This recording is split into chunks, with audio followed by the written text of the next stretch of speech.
Just as the sun will come out tomorrow, so too can we count on those magnificent beefcake boys and gearhead girls in the Fast and the Furious franchise to arrive with another action-packed installment. From a focus on family to celebrity cameos, here are the things that happen in every single Fast and the Furious movie. While Fast 5 and Fast and Furious 6 cemented family as a highly memeable character motivation for Vin Diesel's Dominic Toretto, family has always been the third most important F word of the franchise, right behind Fast and Furious. After all, the first film is about a loner cop finding a community in Dom's DVD player stealing crew. And the sequel is about Paul Walker's Brian trying to mend fences with his childhood best friend Roman in a story that wouldn't play out any differently if they were actually related by blood. Tokyo Drift is about carving out a place for yourself apart from a familial legacy you might not have wanted, and the fourth film is about what happens when a member of your family is murdered. You go on a street racing rampage. In short, long before Dom looked right at the camera and told audiences around the world, "I don't have friends. I got family." Fast and the Furious has always been about the family connections we make for ourselves.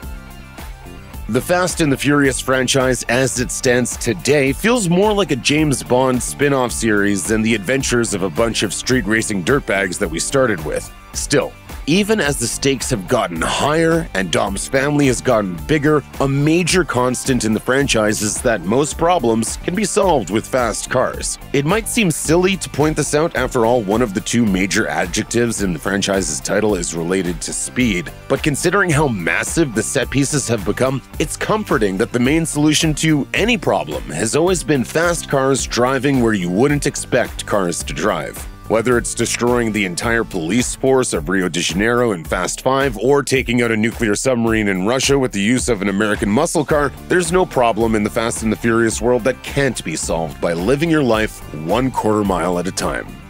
Starts out stealing DVD players in East LA, ends up heisting $100 million in Rio. Not bad, huh? Considering the utility of a properly engineered vehicle in the Fast and the Furious franchise, it's no surprise that the crew takes some time to appreciate their fleet of their vehicles whenever they can.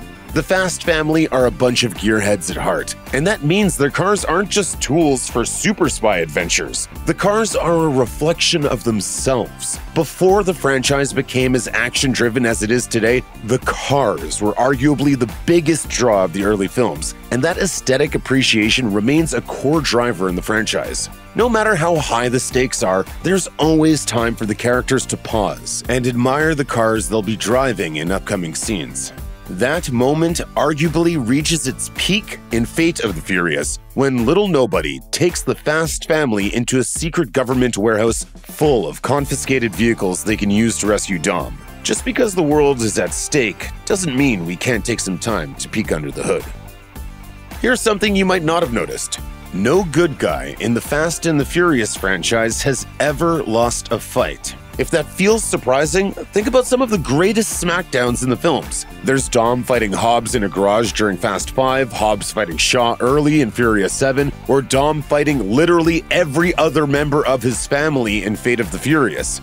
But these impressive battles don't just belong to the beefcakes. Brian somehow manages to beat Kiet in Furious 7, despite the fact the bad guy is played by real-life Thai martial artist Tony Jaa. Most fights in the Fast and the Furious universe either end with the good guy walking away the clear victor, or the fight itself being interrupted by circumstances outside of the hero's control. With regards to that Hobbs and Shaw smackdown, the fight only ends when Hobbs is knocked out of a window by an explosion while covering for Elena. When it comes to the Hobbs and Dom slugfest, it gets interrupted before an unquestionable victor can be crowned. As a result, there are rumors of a can't-lose contract for some of the actors. But whether or not that's true, the fact remains that if you're a good guy in the world of Fast and the Furious, no weapon raised against you will prosper.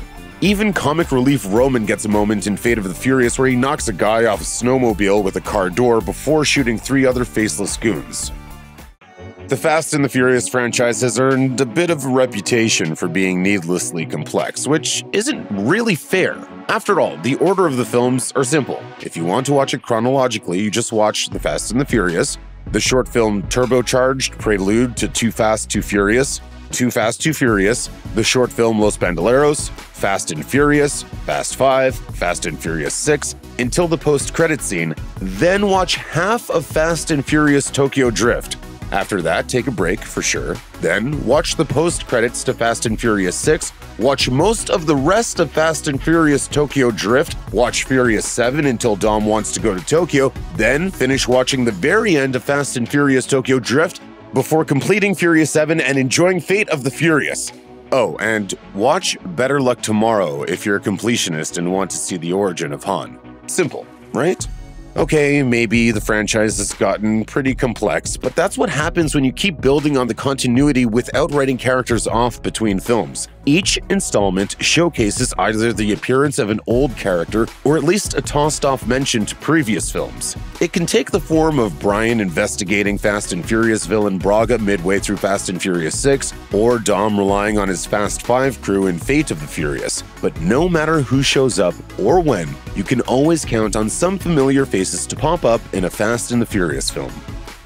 With each new Fast and the Furious film's budget ballooning into the hundreds of millions, it's no stretch to say the movies are known for their jaw-dropping action. But even when the budget was in the sub-100 million range, the filmmakers still found a way to pack plenty of action into the films. The Fast and the Furious features a climax in which one of Dom's men is wired tight to a semi-truck while the driver shoots a shotgun at Dom's crew. Meanwhile, Too Fast, Too Furious ends with Roman and Brian launching a car onto a boat like someone trying to weaponize the Dukes of Hazzard boys. And Tokyo Drift finds Han and the ostensible protagonist, Sean Boswell, drifting through the Tokyo streets as crowds of people part like the Red Sea. By the time Fast 5 rolls around, the films have gotten so big that Brian and Dom are destroying Rio with a vault that they're using like a wrecking ball. There's no telling what insane set pieces we can expect in the future. But if there's anything that lives up to Dom leaping across a bridge from his car to save Letty from getting knocked off a tank, we can all die happy. At its core, the first Fast and the Furious film is a movie with simple pleasures in mind. There are cars, and they will go fast. There are tough guys, and they will win fights. There are beautiful girls in bikinis that are big fans of both cars and tough guys, and they will dance. Even as the films have rounded out the cast, those core ideals remain the same. No matter what destinations the Fast family visit, there's always going to be time for a race, and there are always going to be beautiful women that are excited to watch.